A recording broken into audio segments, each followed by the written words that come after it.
ओम श्री गुरु सत्ताय नमः। सभी को प्रणाम। आइए समस्याओं का समाधान ऋषि चिंतन से के क्रम को आगे बढ़ाते हैं। प्रश्न: मनुष्य की श्रेष्ठता और निकृष्टता को किस प्रकार परखा जा सकता है? उत्तर: मनुष्य की श्रेष्ठता और निकृष्टता को दो कसौटियों पर परखा जा सकता है और वे हैं पहली धन और दूसरी नारी। इन दो के संबंध में जिनका दृष्टिकोण, जिनकी सोच धर्म बुद्धि से संचालित होती है, जो इन दो के प्रलोभनों के आगे ईमानदार बने रहते हैं, डिगते नहीं हैं, वस्तुतः वे ही खरे आदमी हैं। जो परीक्षा की अग्नि में तपकर खरा सिद्ध हो सके, उसको प्रामाणिक माना जाता है। धर्मात्मा और सज्जन वही व्यक्ति कहा जा सकता है जिसने अनीति से उपार्जित बिना परिश्रम का पैसा छुआ ना हो, किसी का हक न छीना हो, जिसे ईमानदारी की कमाई में ही संतोष है, जिसकी आंखें युवा नारी में अपनी वयस्क बहन या पुत्री की छाया देखती है और नर नारी की आत्मा में जिसे अंतर नहीं दिखता, उसी को ब्रह्मचारी या वैरागी कह सकते हैं। प्रश्न: अपने अच्छे गुणों को प्रकट करने पर हमें तो प्रसन्नता, प्रोत्साहन, आदर, प्रतिष्ठा मिलती है, परंतु इससे भला दूसरों को क्या लाभ मिलता है? उत्तर: अपने अच्छे गुण प्रकट होने देने में आपका भी लाभ है और दूसरों का भी। हानि किसी की नहीं है। यदि आपके सद्गुणों, योग्यताओं का पता दूसरों को चलता है तो उनके सामने एक आदर्श उपस्थित होता है। एक दूसरे की नकल करने की प्रथा समाज में खूब प्रचलित है। संभव है कि आपके गुणों और योग्यताओं का अप्रत्यक्ष प्रभाव किन्हीं पर पड़े और वे इसकी नकल करने के प्रयास में अपना लाभ करें। उनके मन में भी ये इच्छा जागृत हो कि हम भी इनके जैसे बने। सद्गुणी व्यक्ति के लिए स्वभावतः श्रद्धा, प्रेम और आदर की भावना मन में उठती ही है, और जिनके मन में ये उठती है उसे शीतल कर देती है, बल देती है, पुष्ट बनाती है। दुनिया में भलाई अधिक है या बुराई, इसका निर्णय करने में अक्सर लोग आसपास के लोगों को देखकर ही कुछ निष्कर्ष निकालते हैं। आपके संबंध में यदि अच्छे विचार फैले हुए हैं तो सोचने वाले को अच्छाई का पक्ष मजबूत मालूम देगा और वो संसार के संबंध में अच्छे विचार बनाएगा। सोचेगा कि ऐसे भी लोग हैं समाज में, और खुद भी भलाई पर विश्वास करके त्याग, सेवा और सत्कर्म करने के लिए प्रेरित होगा। प्रश्न: दूसरों के साथ असज्जनता और अशिष्टता का बर्ताव करके कई लोग सोचते हैं कि इससे उनके बड़प्पन की छाप पड़ेगी, लोग उनसे डरेंगे, उनका आदर करेंगे। क्या ऐसा होता है? उत्तर: नहीं, बल्कि होता बिल्कुल उल्टा है। तिरस्कारपूर्ण व्यवहार करने वाला व्यक्ति घमंडी और ओछा समझा जाता है। किसके भीतर क्या है, इसका परिचय उसके व्यवहार से जाना जा सकता है। जो शराब पीकर, लहसुन खाकर आया होगा, उसके मुंह से बदबू ही आएगी। इसी प्रकार जिसके भीतर दुर्भावनाएं, अहंकार और दुष्टता का ओछापन भरा हुआ है, वो दूसरों के साथ अभद्रतापूर्ण व्यवहार ही करेगा। किसी के मन में उस व्यक्ति के प्रति आदर नहीं रहेगा। डर से किसी के मन में आदर नहीं पैदा किया जा सकता। ऐसे ओछे लोगों का दिखावटी आदर वही लोग करते हैं जिन्हें उनसे कुछ चाहिए होता है, जिनका उनसे कुछ स्वार्थ का संबंध होता है। इस प्रकार के लोग किसी पर भी अपने बड़प्पन की छाप नहीं छोड़ सकते, उल्टे घृणास्पद और द्वेषभाजन बनते चले जाते हैं और इसका परिणाम बुरा ही निकलता है। ऐसे लोग मुसीबत के समय अकेले रह जाते हैं। ऐसे लोग अपने शत्रु बढ़ाते ही चले जाते हैं, और ये कोई बुद्धिमानी की बात नहीं है। जिसके साथ दुर्व्यवहार किया गया, अप्रसन्न केवल वही नहीं होता, वरन जिसने उस प्रसंग को देखा या सुना है, वे लोग भी असंतुष्ट होते हैं। ओछेपन की बुरी छाप उन सुनने या देखने वालों पर भी पड़ती है और उनके मन में भी ऐसा व्यक्ति हेय स्तर का ही जचता है। इस प्रकार के लोग किसी का सच्चा सम्मान या सहयोग या प्रेम नहीं पा सकते। सज्जनता में ही मनुष्य का वास्तविक बड़प्पन छिपा है और उसका प्रमाण मीठे वचन एवं शिष्ट व्यवहार से ही पाया जा सकता है। ये संसार कुएं की आवाज की तरह प्रतिध्वनि करता है। जैसा व्यवहार हम दूसरों के साथ करते हैं, वही व्यवहार लौटकर हमारे पास आता है। हम दूसरे को तिरस्कृत अपमानित करके वस्तुतः अपने को ही तिरस्कृत अपमानित करते हैं। अपने ही ओछेपन और निकृष्ट व्यक्तित्व को दुनिया के सामने लाते हैं।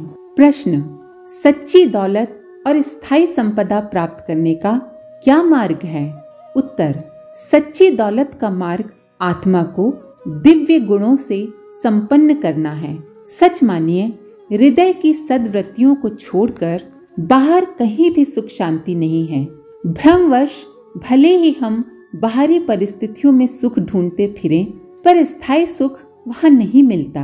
ये ठीक है कि कुछ बुरे और निकम्मे आदमी भी अनायास धनवान हो जाते हैं, पर असल में वे धनपति नहीं हैं। यथार्थ में तो दरिद्रों से भी अधिक दरिद्रता भोग रहे होते हैं। उनका धन बेकार है और बहुत अंशों में वो दुखदाई हैं, क्योंकि जो लोग पाप में लिप्त होते हैं उन्हें कहीं भी चैन नहीं मिलता।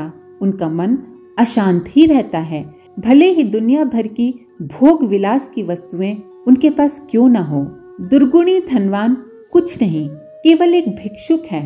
मरते समय तक जो धनी बना रहे, कहते हैं वो बड़ा भाग्यवान था। लेकिन हमारा मत है कि अगर उसने बेईमानी से पाप से पैसा कमाया है तो वो अभागा है, क्योंकि अगले जन्म में अपने पापों का फल तो वो स्वयं भोगेगा, किंतु धन को न तो शांति पूर्वक भोग सका और न ही साथ ले जा सका। जिसके हृदय में सत् प्रवृत्तियों का निवास है, वही सबसे बड़ा धनवान है, चाहे बाहर से वो गरीबी का जीवन ही क्यों न व्यतीत करता हो। सद्गुणी का सुखी होना निश्चित है। समृद्धि उसके स्वागत के लिए दरवाजा खोले खड़ी हुई रहती है। यदि आप स्थायी रहने वाली संपदा चाहते हैं तो धर्मात्मा बनिए। लालच में आकर अधिक पैसे जोड़ने के लिए गलत कार्य करना कंगाली का मार्ग है। खबरदार रहिए, कहीं ऐसा ना हो कि लालच के वशीभूत होकर सोना कमाने तो चले, पर बदले में मिट्टी ही हाथ लगी। जिसका शरीर स्वस्थ है, हृदय उदार है और मन पवित्र है, यथार्थ में वही धनवान है। स्वस्थ शरीर चांदी सोने से भी अधिक कीमती है। उदार हृदय बहुत मूल्यवान है और पवित्र मन तो कीमती रत्नों से भी अधिक मूल्यवान है। दधीची, वशिष्ठ, व्यास, वाल्मीकि, तुलसीदास, सूरदास, रामदास, कबीर आदि बिना पैसे के ही अमीर थे। याद रखिए, शरीर छोड़ने के बाद साथ में सिर्फ कर्म जाते हैं और कुछ नहीं जाता। प्रश्न, स्वार्थी से घृणा क्यों की जाती है? स्वार्थपने को, स्वार्थ परायणता को धिक्कारा क्यों जाता है? उत्तर, वैसे तो स्वार्थ की प्रवृत्ति जीव मात्र में और मनुष्य में भी स्वाभाविक रूप से पाई जाती है और उसे बुरा भी नहीं कह सकते, क्योंकि इस प्रवृत्ति के बिना आत्मरक्षा संभव नहीं है। हमें अपने बारे में सोचना तो होगा और अपने शरीर की रक्षा के लिए यदि हम यथोचित प्रयत्न न करें तो इस सृष्टि का स्थिर रह सकना ही असंभव है। सच तो ये है, स्वार्थ की एक ऐसी बहुमूल्य कसौटी परमात्मा ने हमें दे दी है, जिस पर कसकर हम जान लेते हैं कि कौन सा काम खरा है और कौन सा खोटा, किसे करना चाहिए और किसे नहीं करना चाहिए, कौन अपना है और कौन पराया। स्वार्थ जीवन की सर्वोपरि आवश्यकता है और उसका सदैव उचित रूप में ध्यान रखना चाहिए। अब यहाँ संदेह उत्पन्न होता है कि यदि ऐसा है तो फिर स्वार्थ को बुरा क्यों कहा जाता है?